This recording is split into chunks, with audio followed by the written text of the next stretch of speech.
네, 안녕하세요. 오토플레이입니다. 저는 지금 포드 익스페디션을 시승하고 있습니다. 영상 보시기 전에 구독과 좋아요로 응원도 부탁드릴게요. 네, 포드 익스페디션 국내에서 만나볼 수 있는 SUV 가운데 가장 큰 차입니다. 뿐만 아니라 이 차의 본토인 미국에서도 가장 큰 풀사이즈 SUV로 분류되는 모델이기도 하죠. 그만큼 첫인상은 정말 웅장하다는 표현이 전혀 어색하지가 않습니다. 일단 휠베이스가 3.1m가 넘어가고요. 그리고 전장도 5.3m가 넘어갑니다. SUV 가운데 5.3m가 넘어가는 차를 만날 수가 있을까라고 생각을 해본 적이 있었는데 진짜 엄청난 수치죠. 뿐만 아니라 차체의 전폭도 2m가 넘어요. 우리가 보통 이 전폭을 이야기할 때 1m대를 넘어가는 경우가 거의 없어요. 근데 2m가 넘는 전폭을 가지고 있고 또 이 높이도 굉장히 높습니다. 지금 190cm가 넘습니다. 1.9m가 넘어가는 이 전고를 가지고 있어요. 그러니까 외관을 쳐다봤을 때 누구라도 와 저건 뭐야? 라는 생각이 들 수밖에 없는 그런 인상을 제공하는 자동차라고 할 수 있죠.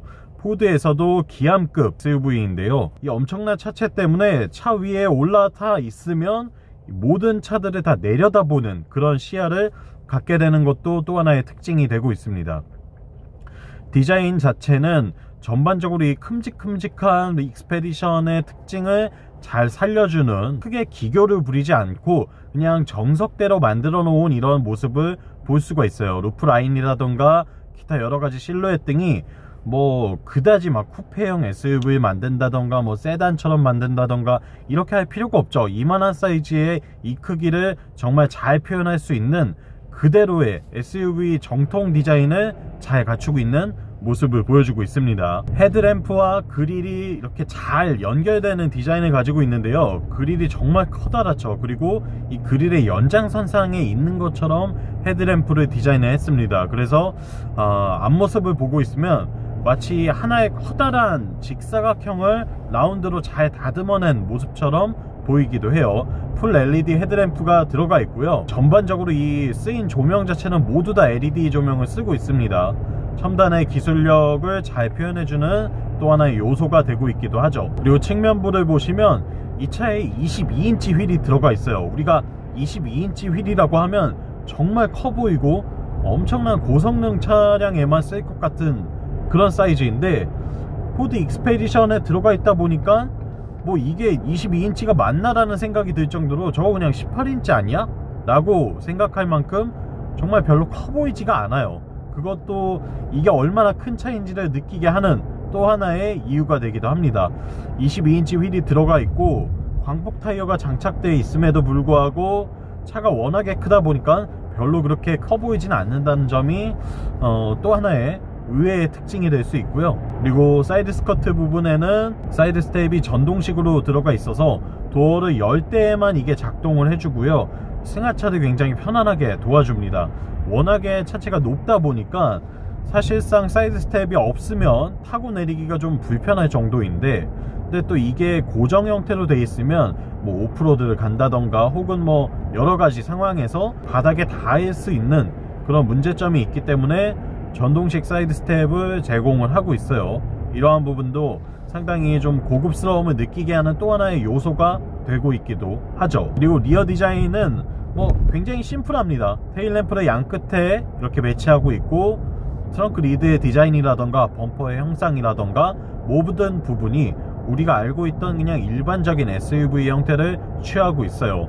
그다지 뭐 디자인적으로 기교를 크게 부리지 않았다는 점, 오히려 이 포드 익스페디션의 디자인 포인트가 아닐까 싶어요. 무던한 모습을 보여주는 디자인을 선호하는 분들도 꽤 많이 계시거든요. 그리고 이 차량 같은 경우에는 지금 7인승 사양이에요.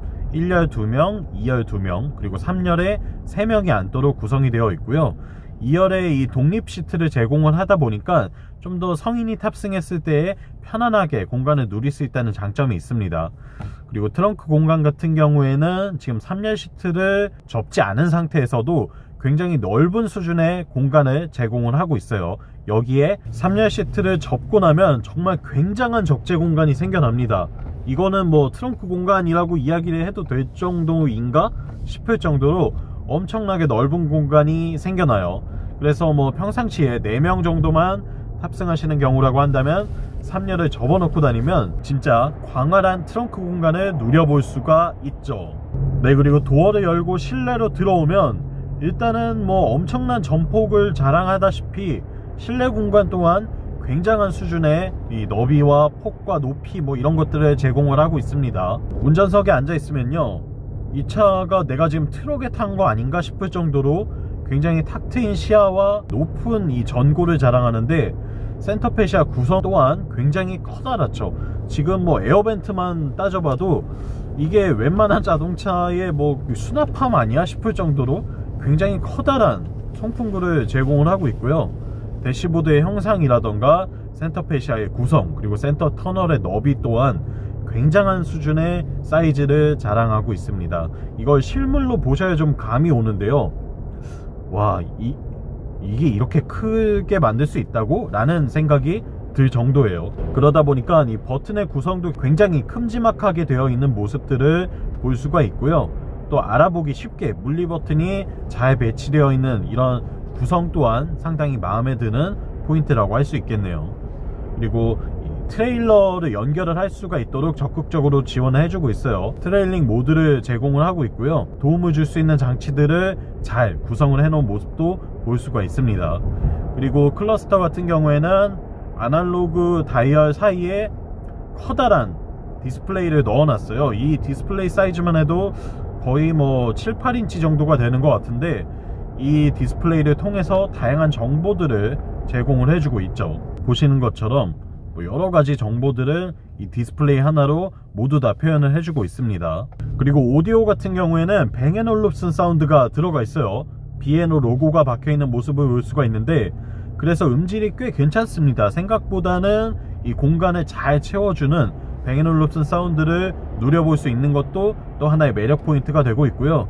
그리고 이 차량의 등급이 플래티넘이다 보니까 지금 이런 마감재들이 굉장히 고급스럽게 느껴져요. 대시보드나 이런 도어 트림도 여러가지 다 가죽으로 마감을 해놓고 스티치를 넣어놨기 때문에 이런 부분에서의 의외의 고급감을 좀 느껴볼 수가 있죠. 사실 포드는 뭐 그렇게 럭셔리 브랜드까지는 아니기 때문에 이런 고급감을 느끼기가 쉽지 않은데, 이 플래티넘 등급이기 때문에 누려볼 수 있는 또 하나의 장점이 되기도 합니다. 대시보드를 가죽으로 마감한 점은 상당히 인상적으로 느껴져요.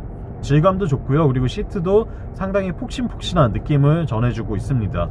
스티어링 또한 지금 나파 가죽으로 마감을 한 것 같아요. 이 가죽의 질감이 좋아요. 이외에도 어댑티브 크루즈 컨트롤이라던가 뭐 충돌 방지 보조를 비롯해서 여러가지 주행 보조 시스템을 제공을 하고 있고요. 열선 통풍 시트는 당연히 들어가 있죠. 뒷좌석에서도 열선을 누릴 수 있고, 뒷좌석에 별도의 공조 시스템도 물론 제공을 하고 있습니다. 그리고 변속 다이얼 같은 경우에는 시프트 바이 와이어를 통해서 이 레버 없이 다이얼로 간편하게 조작을 할 수 있도록 제공을 하고 있어요.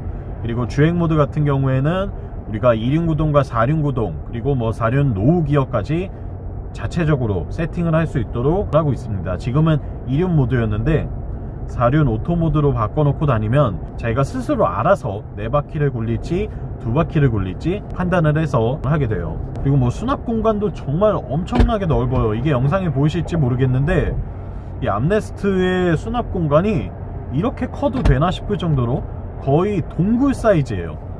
수납 공간도 정말 잘 세팅이 되어서 매력적인 공간 활용성을, 그리고 이런 손잡이 같은 경우에도 차체가 워낙 높다 보니까 타고 내리기가 좀 어려울 수 있어서 또 하나의 장점이 되고 있습니다.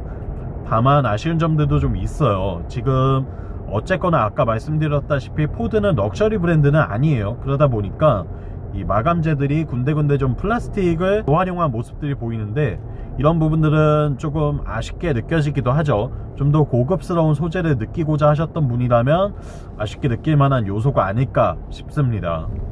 그리고 또 하나의 아쉬움이라고 한다면 이 인포테인먼트 시스템일 것 같아요.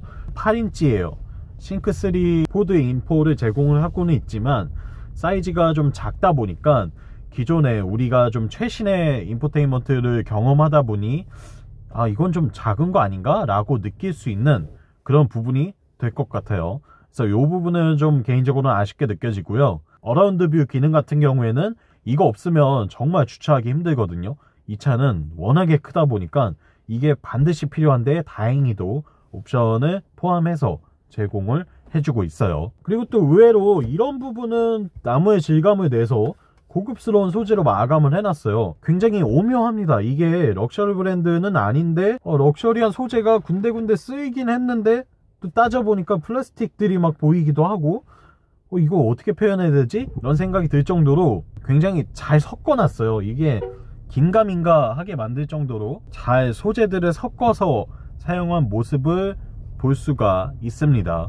이외에도 주행 모드는 에코, 스포츠, 견인 모드도 있고요. 진흙이나 비포장로로 갈 때에도, 그리고 모래길, 또한 수풀이나 자갈길, 눈길을 갈 때에도 다양한 주행 모드를 제공을 해서 우리가 어떤 상황에서도 오프로드에서 잘 탈출해낼 수 있도록 해주고 있는 모습도 볼 수가 있어요. 그리고 2열 공간을 보시면 진짜 엄청나게 넓습니다.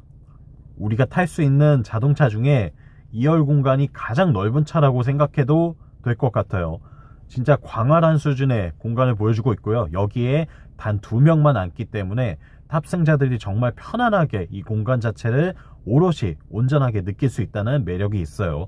열선 시트나 공조장치도 별도로 조절을 할 수가 있고요. 그리고 컵홀더라던가 여러가지 편의 장비들도 잘 갖추고 있는 모습을 볼 수가 있습니다. 그리고 3열 같은 경우에는 우리가 보통 7인승, 8인승 차를 리뷰하더라도 3열은 거의 언급을 안 하는 경우가 많아요. 왜냐하면 사실상 성인이 타기 어렵기 때문이죠.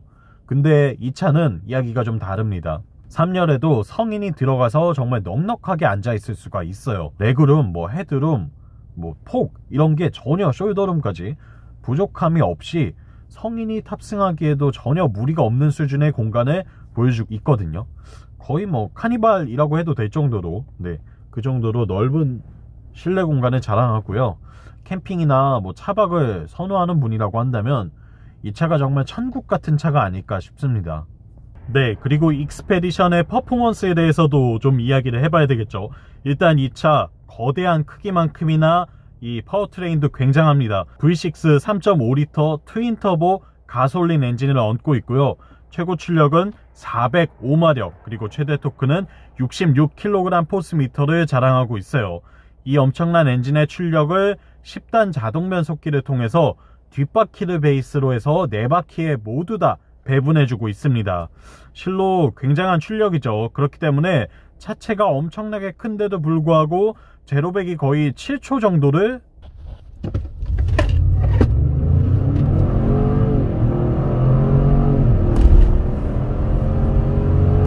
기록을 하고 있어요. 좀 더 빠른 상황에서 기록한다면 6초대까지도 충분히 노려볼 만한 상당한 가속력을 자랑하는 걸 직접 확인할 수가 있었습니다. 사실 이 차가 그 정도 가속력을 낸다는 건 정말 대단한 거거든요. 왜냐면 차량의 공차 중량이 2.7톤 가까이 돼요. 2.7톤이 어느 정도의 무게냐면 소나타 중형차 한 대에다가 아반떼 중중형 세단 한 대를 더한 무게예요.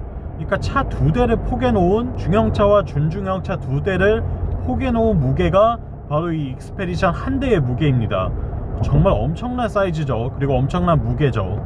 근데도 불구하고 순간적으로 가속을 할 때 정말 빠르게 가속을 붙이는 모습을 보고 있으면 역시 엔진의 이 기술력이 상당하구나. 포드 GT라는 슈퍼카까지 만들 정도의 엄청난 퍼포먼스를 자랑하고 있는 포드의 엔진이기 때문에 엄청난 거대한 차체를 전혀 거리낌 없이 밀어붙이는 모습을 확인할 수가 있었습니다. 또한 이 정숙성 측면이나 엔진의 질감, 회전 질감에서도 굉장히 매력적인 부분이 많은데요. 이 저RPM에서 크루징을 하고 있을 때 둥둥둥둥 거리면서 나가는 이 배기음이 마치 우리가 예전에 8기통 자연흡기 엔진을 몰고 있는 것 같은 그런 느낌을 전해주고 있습니다. 감성적인 부분 또한 상당히 잘 자극하고 있기 때문에 다분히 미국적인 차를 아주 잘 표현하고 있다고 말씀드릴 수 있겠네요. 그리고 변속기 같은 경우에는 10단 자동 변속기가 물려 있습니다. 무려 10단. 과거에는 정말 상상도 못할 다단화가 이루어져 있는데요. 일단 처음 출발할 때 1단으로 출발을 하고요. 그리고 2단을 거치지 않고 곧바로 3단으로 올라가고 4단, 5단, 6단 이렇게 수시로 바뀌는 모습을 확인을 할 수가 있었어요. 변속 충격은 약간은 있습니다. 변속 충격이라기보다 그냥 지금쯤에서 이 단수가 올라가는구나 라는 걸 느낄 수 있는, RPM이 잠깐 쉬었다 가는 포인트들을 느낄 수는 있어요. 이걸 요즘 차들은 뭐 이것조차도 아예 느끼지 못할 정도로 매끄럽게 하는 경우가 있는데, 익스페디션의 경우에는 요 정도는 좀 느끼면서 주행의 질감을 만끽하면서 운전을 할 수 있게 제공을 해주고 있었고요. 저단에서 약간의 변속 충격이 있기는 한데, 아무래도 뭐 차체가 워낙 크고 출력이 굉장하고 또 무게가 상당히 나가다 보니까 어쩔 수 없는 부분이 아닐까 싶습니다. 움직임 자체는 굉장히 매끄럽게 하려고 상당히 노력했다는 걸 느낄 수가 있어요. 이 차가 바디온 프레임 방식입니다. 흔히들 프레임 바디라고 부르는 방식을 취하고 있어요. 오프로드에 최적화되어 있고 좀 더 크고 단단한 차체를 만들기에 아주 적합한 방식인데요. 한 가지 좀 특별한 점이 있다고 한다면, 바디온 프레임 방식의 멀티링크 서스펜션을 적용을 해놨어요. 후륜에 이 멀티링크 서스펜션이 들어가 있어서 좌우가 독립적으로 움직이는 모습을 볼 수가 있는데, 보통 이 프레임 바디의 차들이라고 한다면 좌우가 일체형으로 되어 있어서 승차감에서 굉장히 좀 손해가 크고 아쉬움을 느끼게 하는 그런 일체형 서스펜션이 들어가는데도 불구하고, 익스페디션 같은 경우에는 좌우 독립 서스펜션을 제공을 하고 있습니다. 때문에 뒷좌석 승차감도 어느 정도 좀 확보를 했다라고 말씀드릴 수가 있을 것 같아요. 실제로 뒷좌석에 승객이 탑승한 채로 주행을 해봐도 그렇게 큰 불편함을 느끼지는 못합니다. 기본적으로 이 서스펜션을 꽤나 부드럽게 잘 조율해 놨고, 그리고 이 좌우 독립 서스펜션이 제공이 되기 때문에 프레임 바디의 아주 큰 SUV임에도 승차감 측면에서는 뭐 이 정도면 괜찮은데? 꽤 잘했네 라고 느낄 정도로 아주 세팅을 잘 해놨어요. 기본적으로 이 서스펜션의 댐핑 또한 아주 부드럽게 잘 조율을 해놨습니다. 노면에 뭐 요철이 있는 곳을 넘는다거나 혹은 과속방지턱을 넘는다거나 할 때에 굉장히 부드럽게 스무스하게 잘 넘기려고 하는 모습들을 직접 운전하면서 확인할 수가 있었고요. 또한 고속도로에서 달리고 있을 때에는 또 이렇게 부드러운 서스펜션을 취했다고 해서 막 고속주행감이 불안하거나 안정감이 떨어지거나 하지는 않더라고요. 거의 뭐 100에서 한 140 정도를 왔다 갔다 하는 크루징을 하고 있을 때에는 상당히 안정감 있게 쫙 깔려서 나가는 모습을 보여주고 있기 때문에, 고속에서도 아주 빠르게 막 격하게 무리해서 달리지만 않는다고 한다면 주행감 또한 상당히 만족스럽게 느낄 수가 있었습니다. 그리고 연비 같은 경우에는 제가 이 차를 타면서 550km 정도를 주행을 했어요. 고속도로도 달리고 국도도 달리고, 그리고 서울 도심에서도 좀 주행을 해봤습니다. 다만 막히는 막 극심한 정체길은 아니었는데요. 이렇게 좀 혼합적으로 550km를 달린 결과 지금 기록하고 있는 평균 연비는 리터당 8.7km예요. 이 차의 공인연비가 7km대인데 실주행 연비는 공인연비보다는 좀 더 잘 나온다고 볼 수 있겠죠. 8.7이라는 연비가 사실 뭐 좋은 연비라고 할 수는 없지만, 이 차가 2.7톤에 달하고 정말 엄청난 초대형 풀사이즈 SUV인데다가 그리고 가솔린 엔진을 얹고 있다는 것까지 고려를 한다면 연비가 상당히 괜찮다고 할 수 있겠죠. 이 정도의 차라면 뭐 연비 막 3, 5 이렇게 나올 거야 라고 생각하셨던 거에 비해서는 굉장히 준수한 수준의 연비를 보여주고 있습니다. 또한 고급류 세팅이 아니라 일반류 기준으로 기록하고 있는 연비라는 점에서도 아주 매력적이라고 할 수 있는데요. 포드는 기본적으로 고급류 세팅을 하지는 않고 있죠. 일반유를 넣고도 충분히 타는 데에 전혀 문제가 없습니다. 물론 뭐 아주 고출력을 끌어내면서 타려고 하는 분들이라면 고급유를 넣으시는 게 좋겠지만, 글쎄요, 이 차를 타면서 막 레드존을 쳐가면서 고속으로 빠르게 달리는 분들이 계실까 싶어요. 그런 점에서 봤을 때에는 그래도 일정 수준의 경제성 또한 어느 정도 충분히 확보하고 있다라고 말씀드릴 수 있겠고요. 그리고 배기량도 3500cc 이기 때문에 의뢰 2급의 차량이라면 막 8기통에 5000cc, 6000cc에 달하던 엄청난 배기량으로 납부해야 됐던 자동차세도 부담이 커지는 거에 비해서 3.5L이기 때문에 그 부분에서도 조금 부담을 덜어낼 수 있다는 점, 이것도 다운사이징 엔진이 들어간 매력이 아닐까 싶어요. 가속감도 상당히 좋고요. 트레일링 모드를 이용해서 뭔가를 끌고 다닐 때에도 토크가 66kg 포스미터라는 상당한 수준의 토크를 자랑하고 있기 때문에 그런 점에서도 별다른 아쉬움 없이 주행을 할 수 있겠다고 생각이 드네요. 네, 그리고 브레이크 성능, 제동 성능에 대해서도 당연히 관심이 가실 수밖에 없을 것 같은데요. 아무래도 브레이크는 조금 더 미리미리 밟아주시는 게 좋습니다. 다른 일반적인 우리가 승용차를 몰던 거에 비해서 차체 무게가 워낙 많이 나가기 때문에 제동거리를 충분히 확보해서 안전거리를 좀 유지하면서 주행하는 습관을 들이는 게 필요할 것 같고요. 실제로도 약간씩은 좀 밀리는 감이 있어요. 그러다 보니까 브레이크는 좀 미리미리 밟는 편이 좋겠다고 말씀드리고 싶네요. 그리고 단점 같은 경우에는 아까 말씀드렸던 이런 플라스틱 소재에 대한 아쉬움, 그리고 인포테인먼트 사이즈에 대한 아쉬움, 그리고 차 공간이 정말 넓게 필요하다는 거일 것 같아요.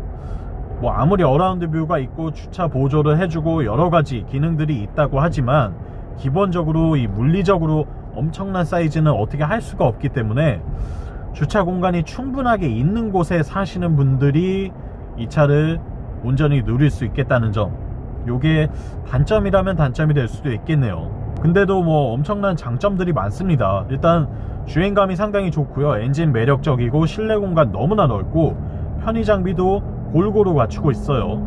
여기에 연비도 의외로 나쁘지 않고, 그리고 고속도로에서도 꽤나 만족스러운 주행 안정감을 제공을 해주고 있고요. 운전 시야 또한 탁 트여 있기 때문에 좁은 도심을 운전하는 것을 제외하고 고속도로를 달린다던가 좀 넓은 길을 다닐 때에는 굉장히 몰기가 편해요. 의외로 별로 부담이 없고요. 운전 조금만 하다 보면 금세 적응이 돼서 이 차를 몰고 다니는데 별다른 어려움이 없습니다. 이것도 또 하나의 장점이 될 것 같아요. 이렇게 매력과 특이점이 가득한 포드 익스페디션을 만나봤습니다. 개인적으로는 이 차의 사이즈에 비하면 가격 또한 상당히 저렴하다는 생각이 들거든요. 지금 8천만원 정도의 가격을 가지고 있는데 보증기간도 5년 10만 킬로죠. 그리고 차체 워낙 튼튼한 거 이미 검증이 돼 있죠. 그리고 앞서 말씀드린 다양한 옵션 구성이나 퍼포먼스를 비롯해서 여러가지 가치를 따져본다고 한다면 글쎄요, 이 정도의 가격이 꼭 부담되는 가격은 아닐 것 같아요. 이 정도 사이즈의 차를 찾고 계시던 분이라고 한다면 저는 가성비 정말 좋다고 생각합니다. 구매를 고려하고 계신다고 한다면 사셔도 좋지 않을까. 전 구매를 추천드리고 싶은 차고요. 진짜 매력이 많습니다. 저라도 한 대 갖고 싶을 정도로 매력이 넘치는 차라고 말씀드릴 수 있겠네요. 지금까지 포드 익스페디션을 만나봤고요. 영상 유익하셨다면 구독과 좋아요로 응원도 많이 부탁드리겠습니다. 또 궁금하신 점이 있다면 댓글로 편하게 남겨주시면 제가 언제든지 빠르게 확인하고 답변 드릴 수 있도록 하겠습니다. 네, 지금까지 오토플리였습니다. 다음 시간에 또 만나요. 안녕!